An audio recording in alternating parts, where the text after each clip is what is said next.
Hey everybody, I'm gonna be doing a video today about certain ARM instructions that have an encoding like this move instruction. It allows for you to move an immediate value into a register. There's other instructions like this. The thing I'm focusing on is the 12-bit encoding of this value and how it gets a little bit complicated. And really, I'll just go into an example right away just to kind of illustrate what we're dealing with here. So here's a simple program, an ARM assembly program, and I'm moving a bunch of immediate values into register 0. You see like I'm trying 370,000 over a billion and about 300,000. So being that I can only encode my numbers within 12 bits, we can try to take a guess as to which numbers here would fit and which ones wouldn't. And 12 bits normally or traditionally you would think could store, like the highest number in decimal would be 4095 including 0, but we'll shortly find out that's not the case here. It's not a flat encoding, so you can real quick take a guess as to which of these instructions would fail or which ones would give us errors. So I'm going to go and save this, and we're going to try to assemble it, and this is the error we get. So there's two of the instructions that fail on us here. It's lines 7 and 9, but I could quickly tell you it's going to be the one that's 70K and then the one that was about 300K. So the interesting thing here is the one line that was a billion, that worked for some reason. Within 12 bits of encoding, we can encode 1 billion. So this video is going to be about how this is encoded, different ways to use this, workarounds for numbers that don't quite fit. I'll talk about the most common workaround, and then I'll talk about my favorite one, which is generally a harder way to do it, but I wrote a simple tool to automate that process. So first of all, there's websites and tools dedicated to give a better idea of what kind of values can be encoded in these 12 bits to help visualize. One of my favorite sites or blog posts is this one right here.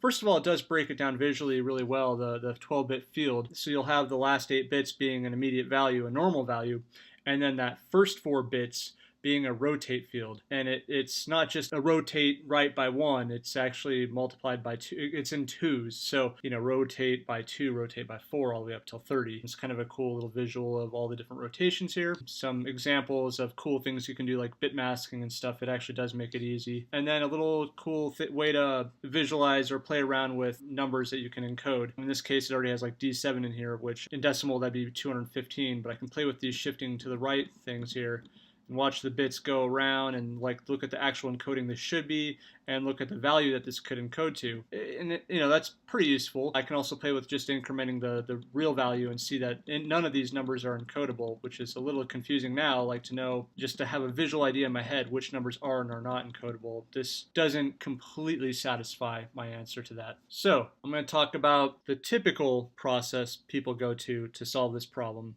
It's kind of a two-step process. Step 1 is to answer the question, is this or is this not encodable? So obviously we're going to guess in this process the reason we're talking about this is we're dealing with a situation where it is not encodable. What people typically do when this number is not encodable in this 12-bit field is they use the load register instruction. So they pre-encode the number in the data section and then they load that from memory into the register they want, or they can use it for whatever operation like add or subtract or whatever. One of the benefits of this approach is that it is simple, it's consistent. You can always use this for any 32-bit number, which is pretty great, but I have a couple problems with it, and I'll show you real quick. So let's take a look at an example of how this is supposed to look. So I'm encoding one of those large values that didn't work, the one that's about 300,000, right? And I have it encoded in this data section here.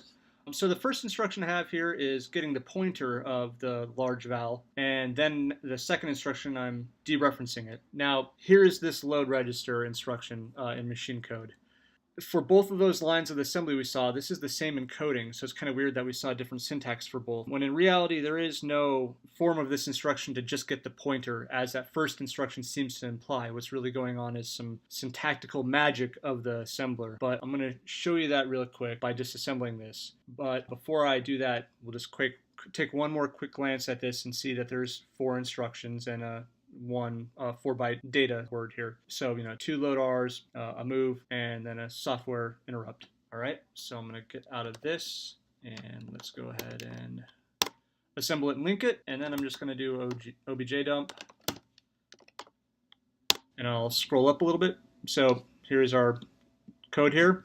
the two load instructions, a move, software interrupt, in this case it looks like SVC, and a mysterious and if equal instruction. And then we see our large val down here, and this is a hex of the 300,000. So what the hell is this instruction, right? It's not normally when this is the thing I hate about abstractions. When I'm first learning a concept and I run into things like this, I kind of have to take a leap of faith and just be like, if I don't understand what I'm seeing here, I just got to go, it's fucking magic, I got to just move on. But once I understand the concept, I'll try to jump in and see what's really going on. And sometimes I can't help it. When I'm learning something, I jump in anyway. And in this case, it's no mistake that the actual value is this right here. This is not an actual instruction. So this value happens to match up with the address of large val. So if we look at this first load register instruction as PC plus 8, at runtime, it's actually going to point to this, which then points to this. So it's a trick, it's a hack to get a pointer into a register. Since there is no load register for just a pointer, it always dereferences. So in this case, it's no different. This is dereferencing this to that. Anyway, point is, just to get that number into our register, R0, we have two instructions. We have 4-byte word here and a 4-byte word here. So that's like 16 bytes to get that value into the register, when if the number was encodable, it would be 4 bytes. And then there's other tricks, if it's not encodable, to do it a little bit less than this. And that's the trick that I like. So to do that trick that I like, I call it post-processing. We try to get the closest number to the one we want into a register that is encodable, and then you can add or subtract or do other operations to get it to the number that we really want it to be. But that's easier said than done, right? Like, what is the closest number? We have some visualizations, but those ones out there don't really help me. I made my own visualization a little bit. I mean, it's not helpful for this, but this is kind of a spread of all the encodable numbers here. So there's really not 4,096 unique numbers. There's actually 373 unique numbers, because there's actually redundancies in the ways you can shift certain 8-bit values. But this is kind of cool. It looks a little exponential. It's not linear, especially for the first smaller values. But then you'll notice really cool spreads of just incremental. Like right here in the 2 billions, this is really convenient because it covers a wide range incrementally of negative numbers, since that's kind of the range we're at with 2's complement. So that's really, really cool. Anyway, I thought I'd show this graph here. But the first question is, what's the closest number if it's not encodable? And then from there, we can decide whether to,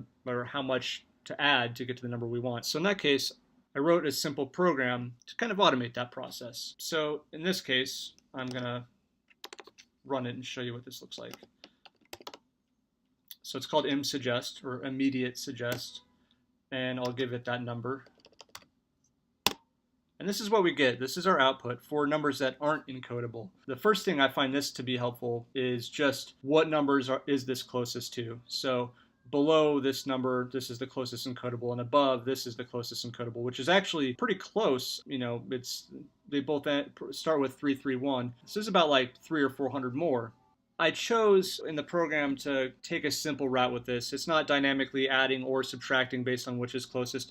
I just went flat, like just do add instructions. So I could have done this in 2 instructions if I decided to subtract from the upper value. But in this case, it's just doing adds. So from the bottom number, it has to add. In this case, it'd be 3,657, but that's not encodable. So it's smart enough to break it down even farther into ones that are encodable, which is really cool.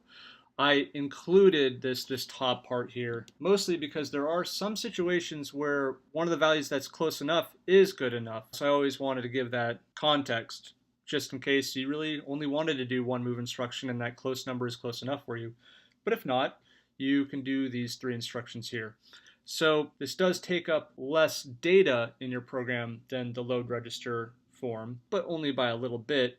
There are some, if you do a really large number, that could be about 4 instructions, which might make it seem the same as doing the load register, but it's not exactly the same. Like in this case, this is 3 instructions, but the load register version is actually 2 instructions, but with 2 different 4-byte data pieces. So you'd think, okay, 2 instructions is better than 3 as far as execution time goes, but these instructions are direct to the register. They don't require you to use memory loading, which is slower. So there's those trade-offs. Usually it's not going to make a difference. This is just if you want to be anal like me. I think this is cool. So I said that I like this method better than the load register. Normally I wouldn't say that if it was something I had to guess these values of and calculate every time I had to do it. With this tool, that makes that part easy. So that aside, I just like that this looks more elegant to me. I don't have to scroll around. Say if I'm looking at somebody's program and I see this load register and a pointer and then the dereferencing, it's not immediately obvious to me what value they're trying to load into that register. I'd have to scroll down to the data section to really see that. I mean, it sounds kind of petty, but I do like being able to look at the source and seeing the number right there. Of course, the programmer can put a comment in and, show what number that actually is. There's arguments either way, but I like this method.